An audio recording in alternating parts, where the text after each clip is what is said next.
पण आता आपण जाऊया थेट पुण्यामध्ये सर्वपक्षीय मोर्चाला आता सुरुवात झालेली आहे। सुरेश धस आणि इतर महत्त्वाचे नेते या मोर्चामध्ये सहभागी झालेले आहेत। काल खरं तर बीड हत्या प्रकरणानंतर परभणीमध्ये मोर्चा होता आणि आता आज पुण्यातनं जनाक्रोश मोर्चा काढण्यात आलेला आहे।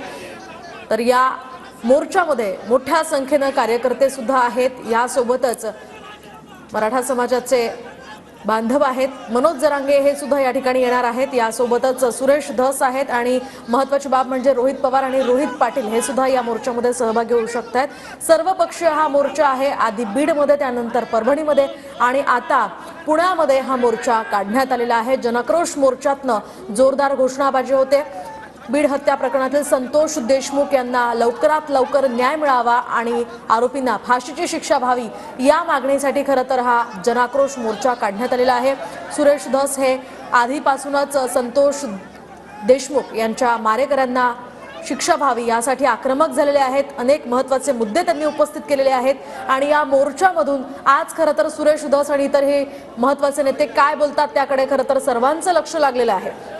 सध्या पुण्यातली ही दृश्य आपण पाहतोय। मोठ्या संख्येने हातात या ठिकाणी फलक घेत हे कार्यकर्ते, हे लोक मोर्चामध्ये सहभागी झालेले आहेत। धनंजय मुंडे गो बॅक अशा आशयाचे हे फलक हातात घेत मोर्चामध्ये लोक सहभागी झालेले आहेत। धनंजय मुंडे यांच्या राजीनाम्याची मागणी सर्व स्तरातून आता केली जाते।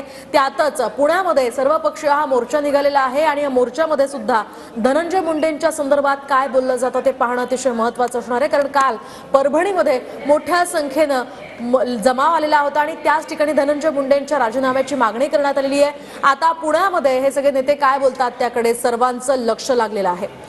मनोज जरांगे हे सुद्धा आता या प्रकरणामध्ये आक्रमक झालेले आहेत। आपल्या समाजाला ते वारंवार आवाहन करतायत। या सगळ्या मुद्द्यांवर आज सुद्धा हे सगळे पक्षीय नेते जे आहेत ते एकत्र आलेले आहेत आणि या मोर्चात ते सहभागी झालेले आहेत।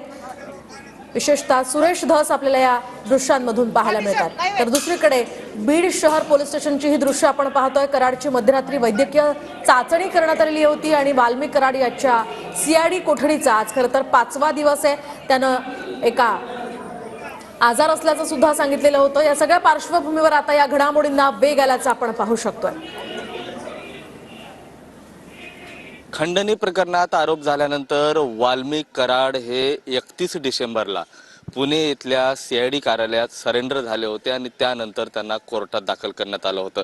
केज न्यायालयाने त्यांना 14 दिवसाची सीआयडी पोलीस कोठडी आहे ते सुनावलेली आहे आणि मी सध्या बीड शहर पोलीस स्टेशन परिसरात आहे आणि याच पोलीस स्टेशनच्या आतमध्ये सीआयडीनं जे आहे ते त्यांचं लॉकअप जो आहे या ठिकाणी केलेला आहे आणि वाल्मिक कराड याच लॉकअपमध्ये सध्या आहेत। आज त्यांचा 5वा दिवस आहे। सकाळपासून जर बघितलं सीआयडीचा एकही अधिकारी या ठिकाणी फिरकलेला नाहीये।